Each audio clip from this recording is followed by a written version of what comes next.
성경 말씀 보겠습니다. 갈라디아서 5장 22절부터 23절 말씀, 또 고린도전서 13장 4절로 8절까지 말씀을 같이 보겠습니다. 갈라디아서 말씀 먼저 여러분 찾으시고요.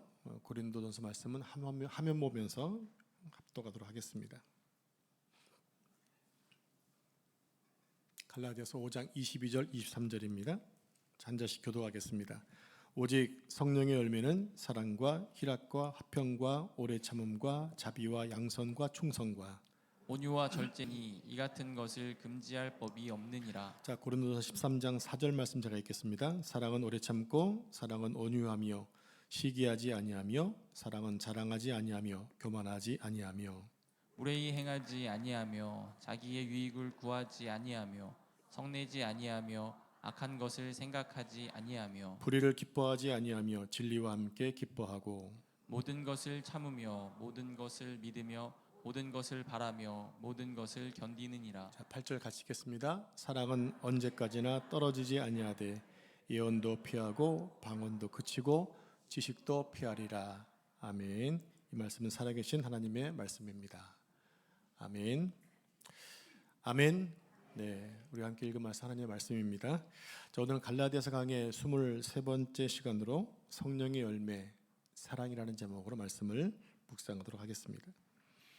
성령님이 이 세상에 오셔서 예수 그리스도를 증거하시고 하나님 말씀을 기억나게 한다고 말씀을 드렸습니다. 그렇게 우리가 성령님과 동행하는 삶을 살면 나타나는 증거가 있는데 바로 성령의 열매입니다. 예수님은 열매를 보고 그 나무를 알 수 있다고 말씀하셨죠. 가시나무에서 포도를 딸 수 없고 엉겅퀴에서 무화과를 딸 수 없듯이 좋은 나무마다 아름다운 열매를 맺고 나쁜 나무마다 뭘 맺는다? 못된 나쁜 열매를 맺는다는 것입니다. 성령의 첫 번째 열매가 뭐라고 그랬어요? 자, 눈을 뜨시고 성령의 첫 번째 열매가 뭐라고요? 사랑입니다. 세상에서 가장 아름다운 말 가운데 하나가 저는 사랑이라고 생각을 합니다. 여러분들 그렇게 생각하시나요?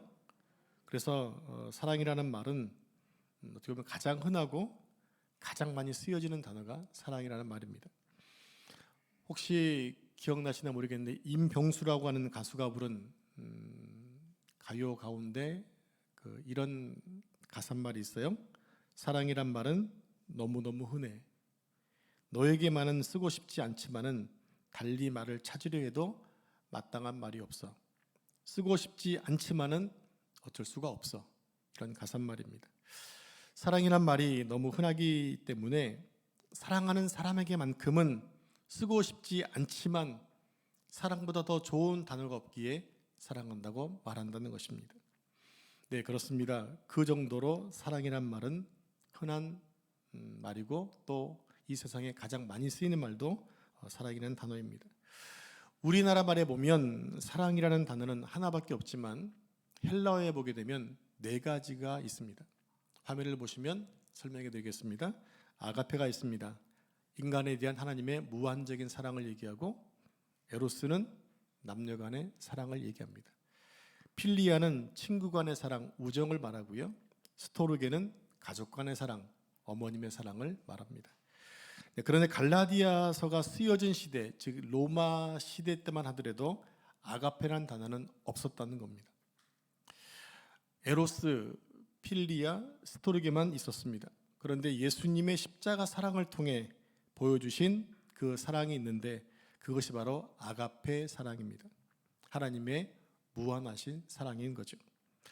로마 사회가 온통 세계의 사랑만을 이야기할 때 성경은 오직 아가페 사랑만을 이야기합니다.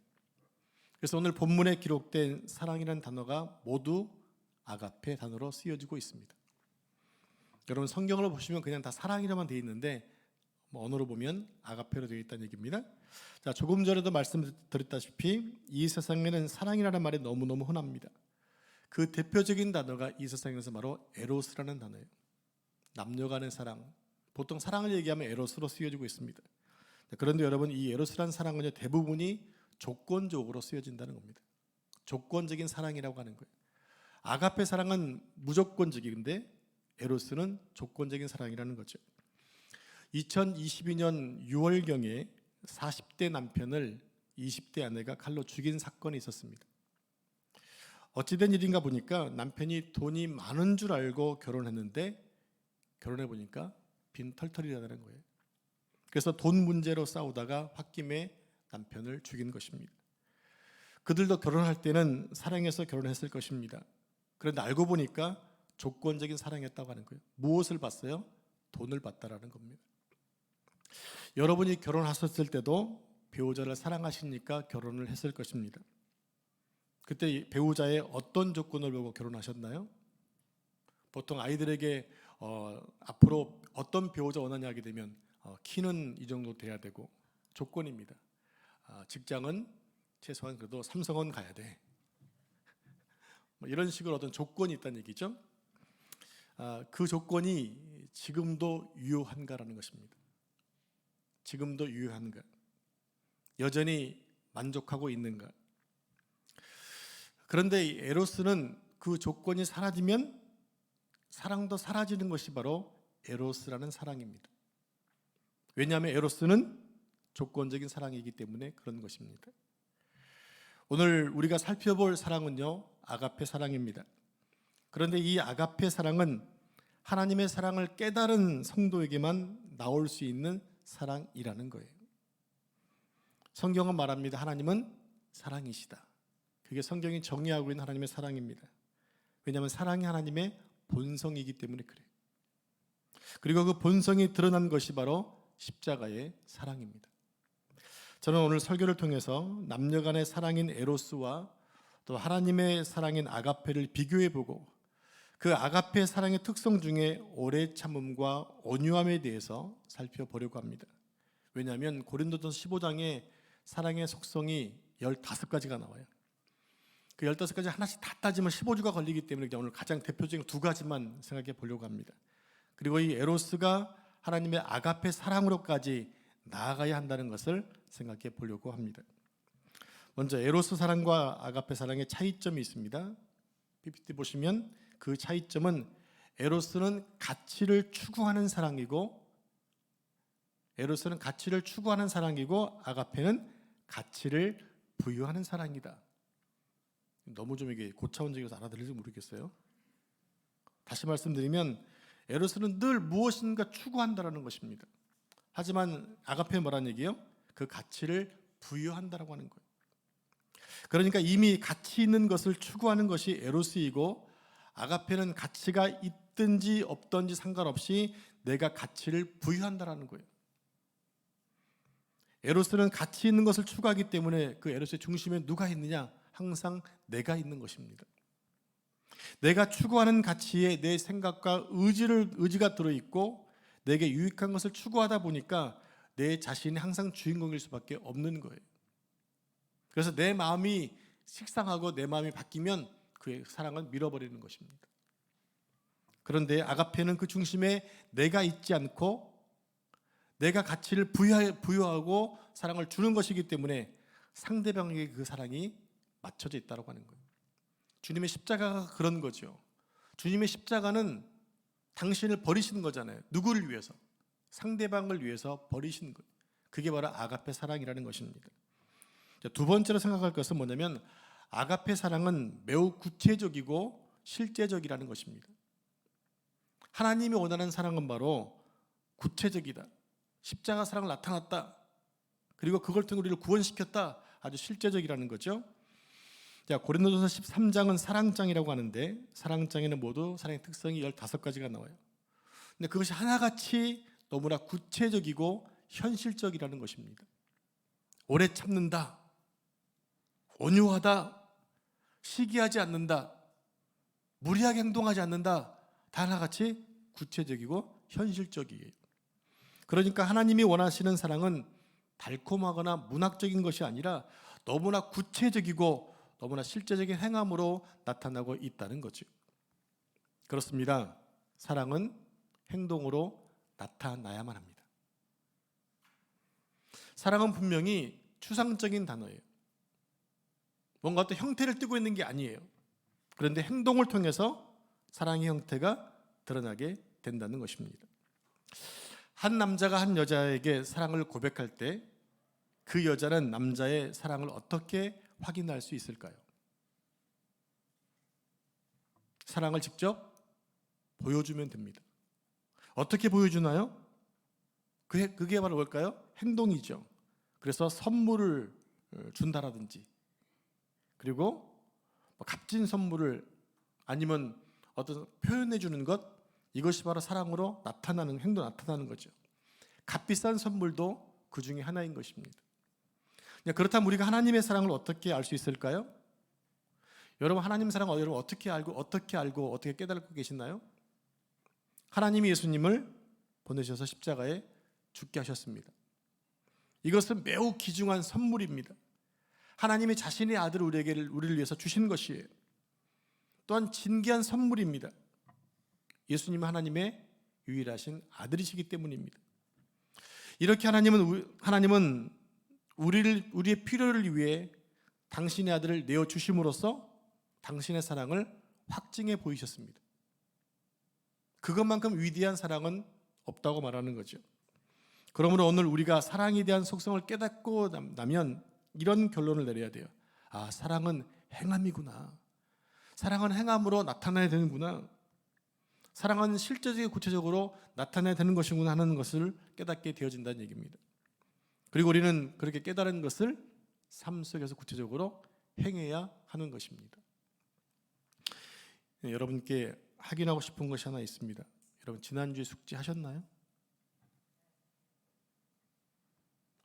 무슨 숙제? 라고 생각하시는 분이 계시면 정말 곤란해. 왜 그러십니까? 만약 숙제가 있다는 사실을 몰랐다면 여러분들은 지난주에 들었던 말씀을 구체적으로 삶 속에 적용하지 않으시는 거예요. 우리가 지난 설교가 기억나지 않는 이유가 있어요. 물론 여러 가지 이유가 있겠지만 제 생각입니다. 제 생각에는 여러분이 설교를 듣고 적용하지 않았기 때문에 그래요. 적용하고 실천했다면 그 말씀이 기억날 수밖에 없는 거지요. 말씀을 삶에 적용하지 않으니까 설교가 기억이 나지 않습니다. 그러므로 설교를 듣다가 도전이 되는 것이 있으면 반드시 어떤 한 부분을 삶으로 실천해 낼 때 그 말씀이 생활화되어지는 것이고, 그렇게 살 때 내 신앙이 견고하고 성장되게 되는 거예요. 여러분, 꼭 앞으로 설교를 들을 때마다 제 숙제를 내주는 것마다 꼭 실천해 보시기 바랍니다. 저는 오늘 본문에서 사랑의 속성 15가지 간 중에서 2가지만 살펴보려고 합니다. 첫 번째가 오래 참고예요. 사랑은 오래 참고 했죠. 본문에서 사랑의 시작을 오래 참고로 시작하고 있습니다. 그리고 15가지 속성 중에서 오래 참고와 비슷한 항목이 2가지가 더 있습니다. 7절 상반절에 보면 사랑은 모든 것을 참으며, 오래 참고와 연관되죠. 7절 마지막 부분에 모든 것을 견딘다는 것입니다. 물론 단어들마다 약간의 차이가 있고 의미가 조금 다르긴 하지만 결과적으로 보면 사랑의 시작은 오래 참는 것이고 마무리는 모든 것을 견디는 것이라는 얘기입니다. 이것이 에로스와 아가페의 사랑을 가장 극명하게 대조하고 있는 부분이에요. 여러분, 인간의 보편적인 사랑인 에로스에는 인내에는 한계가 있습니다. 늘 가치 있는 것을 추구하기 때문에 주변에 좀 더 좋은 가치가 있으면 언제든지 바깥할 수 있는 것이 바로 에로스 사랑이라는 거예요. 그리고 별로 가치가 없는 것은 쉽게 버리는 것이 세상의 사랑입니다. 여러분, 우리가 지금 이 시점에서 한 가지를 꼭 확인하고 넘어갈 게 있어요. 에로스와 또 필리아와 스토르게 사랑이 아가페 사랑으로까지 나아갈 수 있을까라는 부분이에요. 여러분 생각 어떠십니까? 에로스가 아가페로 갈 수 있습니까? 필리아가 아가페로 갈 수 있습니까? 스토르게가 아가페로 갈 수 있습니까?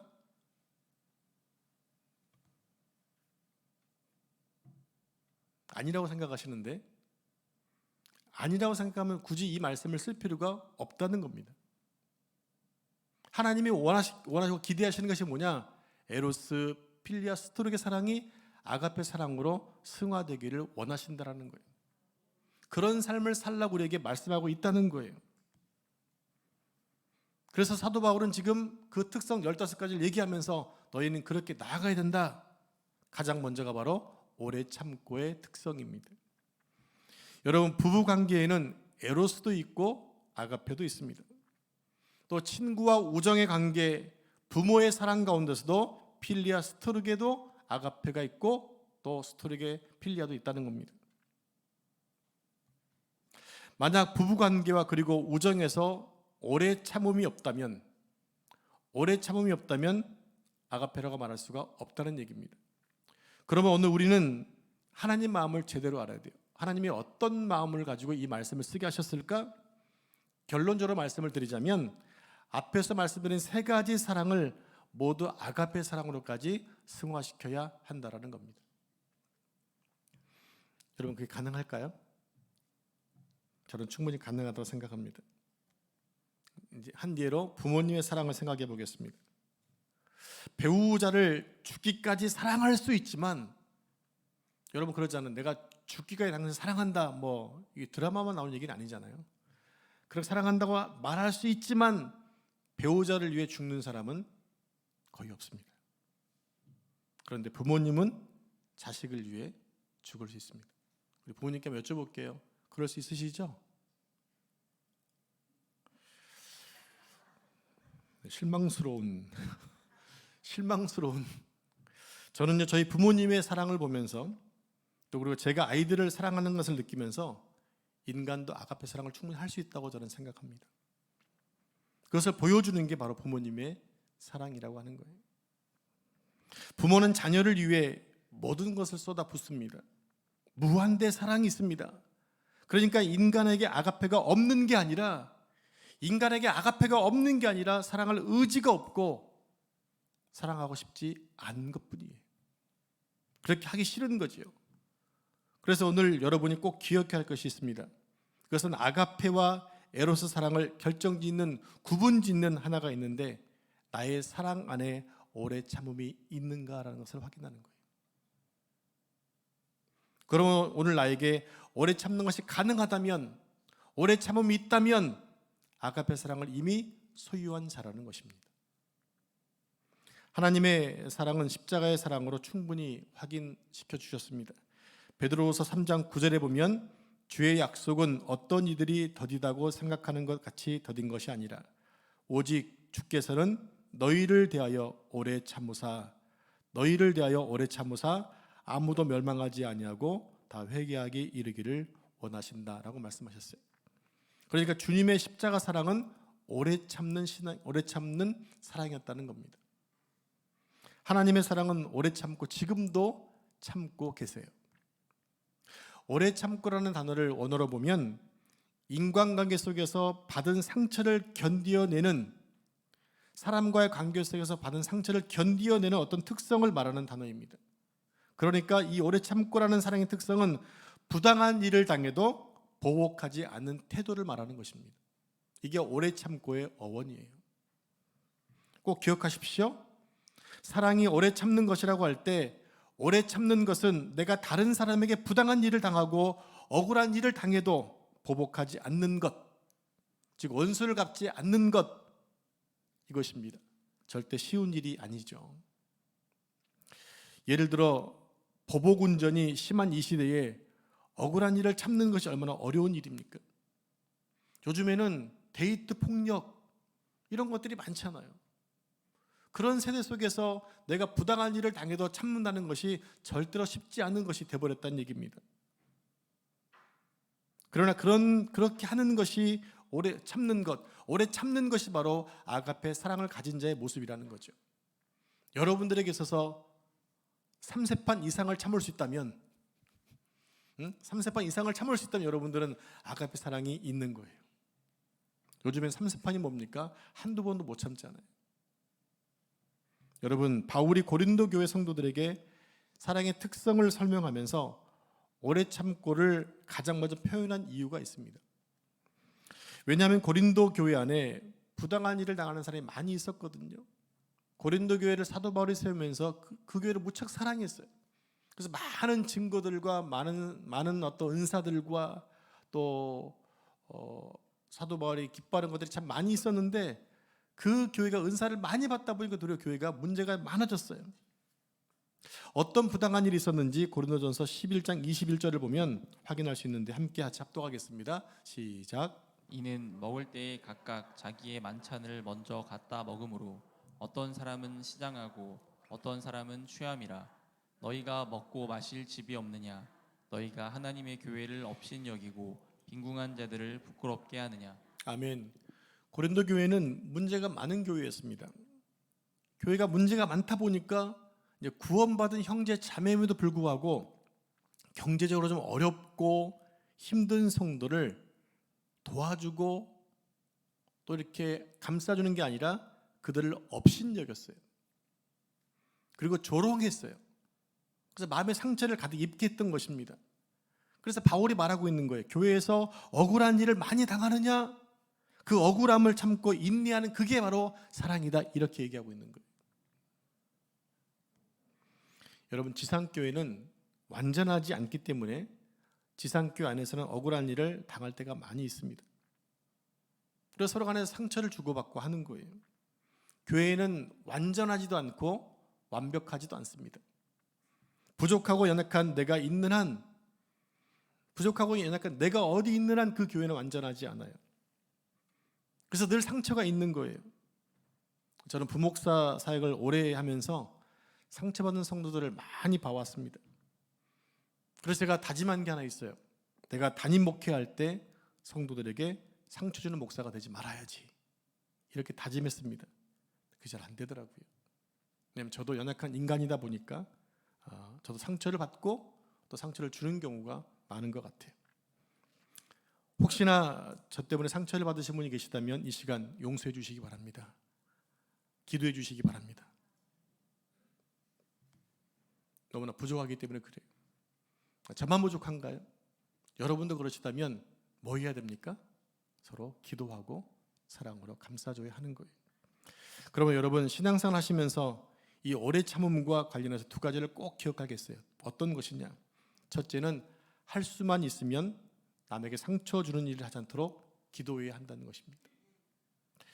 사람들은 모두 연약하기 때문에 상처를 주고받습니다. 그게 인간관계입니다. 우리가 인간관계를 떠나서 살 수 없잖아요.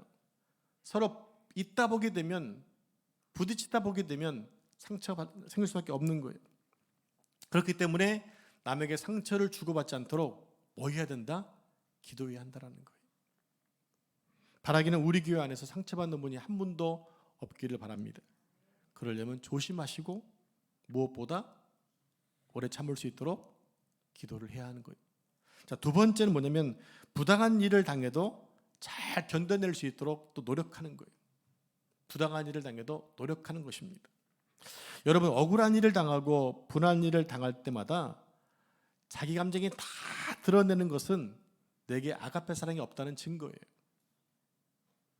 내게 아가페 사랑만 있다면 기분 나쁘고 억울하고 불안한 일을 당해도 참고 견딜 수 있는 능력이 있다는 것이 오늘 본문의 내용이거든요. 우리 함께 데살로니가전서 5장 14절 말씀과 같이 합독하겠습니다. 시작. 또 형제들아 너희를 권면하노니 게으른 자들을 권계하며 마음이 약한 자들을 격려하고 힘이 없는 자들을 붙들어주며 모든 사람에게 오래 참으라. 네, 모든 사람에게 오래 참으라. 모든 사람이에요. 한두 명의 사람이 아니라 모든 사람에게 오래 참으라. 여러분, 남에게 상처를 주어서도 안 되지만 상처받았다고 징징거리는 것 자체가 우리 안에 뭐가 없다는 증거다? 아가페 사랑이 없다는 증거라는 겁니다. 저는 우리의 삶 가운데 오래 참음을 잘 훈련할 수 있는 곳이 두 개가 있다고 생각합니다. 하나는 가정이고 하나는 교회예요. 가정이 예입니다. 어느 날 남편이 퇴근해서 집에 들어오자마자 이렇게 짜증을 내며 얘기합니다. 집구석이 왜 이 모양이야? 무슨 여자가 날마다 이렇게 맨날 뒹굴고만 있느냐라고 잔소리하면 금방 그 말에 동조해서 얼굴이 시뻘게 가지고 내가 하루 종일 얼마나 했으니 당신이 아냐고. 아이들 학교 보내고 집안 정리하는데 하루 종일 다 간다고. 당신이 알기나 하냐고. 그러면 소리를 고래고래 지른다면 그날 밤은 비행 접시가 날아다니는 날이죠. 그러나 반대로 남편의 신경이 예민해서 짜증을 내면 아내분들은 아가페 사랑으로 우리 남편이 오늘 직장에서 또 깨지고 왔구나 라는 긍휼의 마음으로 기도한다면 그날은 편안하게 지나갈 수가 있다는 거예요. 그러므로 아가페 사랑으로 감싸주는 마음을 우리 아내분들이 가지시길 바랍니다. 아가페 사랑은 주님 이 어린 양을 용서해 주십시오. 오늘 직장에서 또 열심히 깨지고 왔습니다. 또 제가 만만한 거 봅니다. 다행히 집에 와서 화를 내는 거 보니까.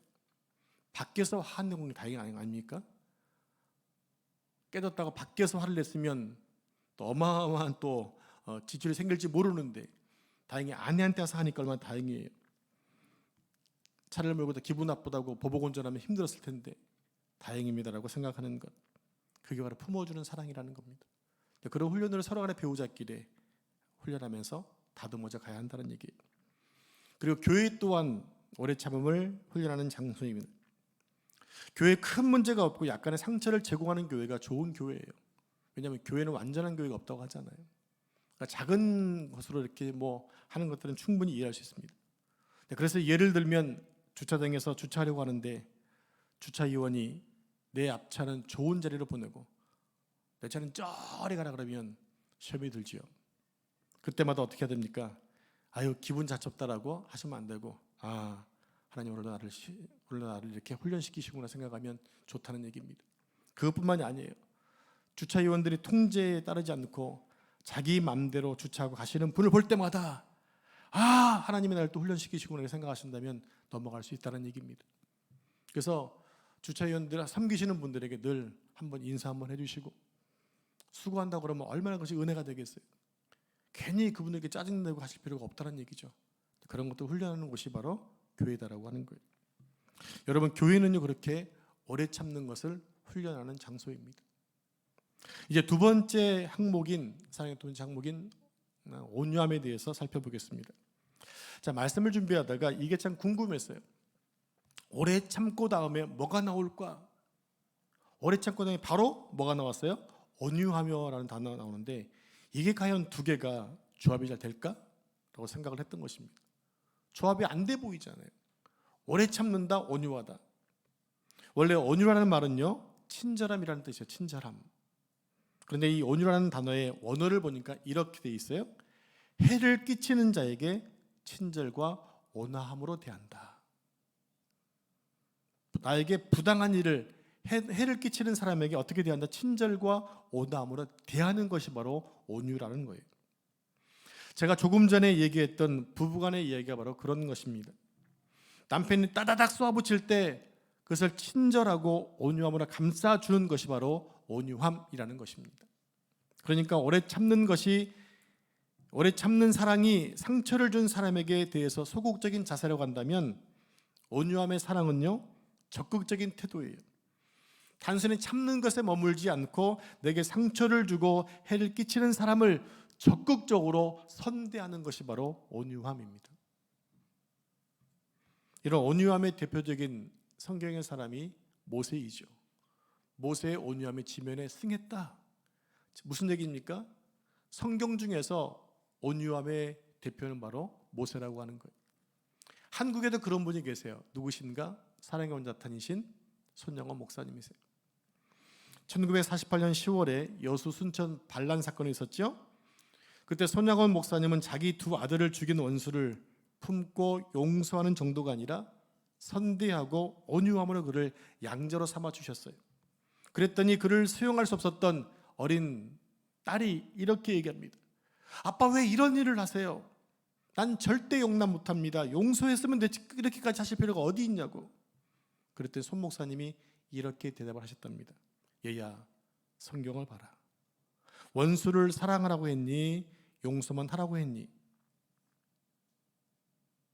사랑하고 용서하는 것이 바로 온유함이라는 것입니다. 이렇게 손 목사님 그래서 오늘날 우리에게 사랑의 원자탄으로 불려지고 있는 거예요.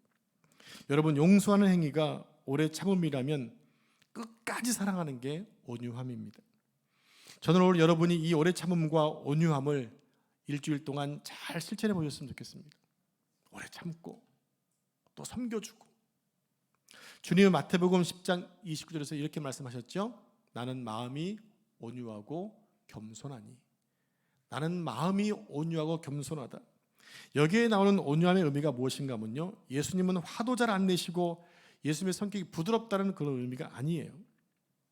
예수님이 나는 마음이 온유하고 겸손함이라고 말씀하신 것은 베드로전서 2장 23절에 연결되고 있습니다. 우리 함께 베드로전서 2장 23절 말씀 합독하겠습니다. 시작. 욕을 당하시되 맞대어 욕하지 아니하시고 고난을 당하시되 위협하지 아니하시고 오직 공의로 심판하시는 이에게 부탁하시며. 네, 이 말씀은 사랑의 특성 중에 오래 참고를 말씀하고 있습니다. 오래 참고를. 욕을 당하시되 맞대어 욕하지 아니하시고 고난과 치욕에 대해서 오래 참으신 것을 말씀합니다. 계속해서 베드로전서 2장 24절 말씀 합독합니다. 시작. 친히 나무에 달려 그 몸으로 우리 죄를 담당하셨으니 이는 우리로 죄에 대하여 죽고 의에 대하여 살게 하려 하심이라. 그가 채찍에 맞음으로 너희는 나음을 얻었나니. 네, 이 말씀은 사랑 특성 중에 온유함에 해당되는 말씀이에요. 도저히 사랑할 수 없는 인간들을 위해 십자가에 매어 달리시기까지 사랑하셨던 그 하나님의 희생이 바로 온유함이라는 것입니다. 원수들을 위해 당신을 주신 거잖아요. 죄를 지은 것만 가지고 없었다 참고 있는 것이 아니라 그들을 위해 친히 내어주신 것, 이게 온유함이라는 거예요. 저는 이제 말씀을 정리하면서 오늘도 여러분에게 한 가지 숙제를 드리고자 합니다. 한 주간 동안 오래 참으시고 온유함으로 여러분의 배우자에게, 또 여러분의 자녀와 부모에게, 그리고 여러분 회사 동료분들에게 이 오래 참음과 온유함을 실천해 보시기 바랍니다. 지금까지 오래 참는 것 하나만으로도 죽겠다 하셨던 분들, 오늘 성령께서 여러분 심령을 만져주시기를 축복합니다. 그래서 오래 참는 것을 뛰어넘어 온유함의 경지까지 나아가시기를 축복합니다. 그래서 여러분 에로스 사랑이 아가페 사랑으로 승화되시기를 바랍니다. 성도 여러분, 저는 여러분들이 에로스가 지배하고 있는 우리의 삶의 공간을 아가페 사랑으로 모두 점령할 수 있기를 바랍니다. 그러기 위해서는 두 가지가 반드시 필요해요. 한 가지는 오래 참음, 또 한 가지는 온유함입니다. 오늘 이 두 가지가 여러분 삶 속에서 현실적으로 그리고 구체적으로 실현되어질 때 여러분 마음 안에 하나님의 나라가 건설되는 축복을 경험하게 될 것입니다. 이런 일을 행하되 억지로 하지 마시고 기쁨과 적극적인 행함을 통해서 하나님 나라가 확장되는 것, 하나님 영광을 드러내는 삶 사시기를 축복합니다. 기도하겠습니다. 하나님, 성령의 사람이 되게 하심을 감사합니다. 오늘 제가 성령의 열매인 사랑에 대한 부분을 생각해 봤습니다. 이 땅에 인간적인 사랑이 팽배하지만 주님께서 십자가 사랑을 통해 이 땅에 하나님의 사랑을 주셨습니다. 아가페 사랑으로 무한한 사랑을 우리에게 주셨습니다. 그 사랑으로 우리 모든 사랑들이 나아가도록 도와주옵소서. 에로스가 필리아가 스토르게가 사랑으로 승화될 수 있도록 도와주시옵소서. 이 일을 우리가 오래 참게 하시고 온유함으로 대하는 그런 성품으로 회복됨을 통하여 이 세상 사는 동안에 부딪히지 않게 하시고 상처 주지 않게 하여 주시고 하나님의 사랑을 온전하게 전파하는 자로 살 수 있도록 축복해 주옵소서. 사랑하는 종들의 가정 위에 또 직장과 사업장 가운데 우리 교회 안에 이 사랑이 넘쳐나도록 복 주시옵소서. 이 모든 말씀 존귀하신 예수님의 이름으로 감사하며 기도합니다. 아멘.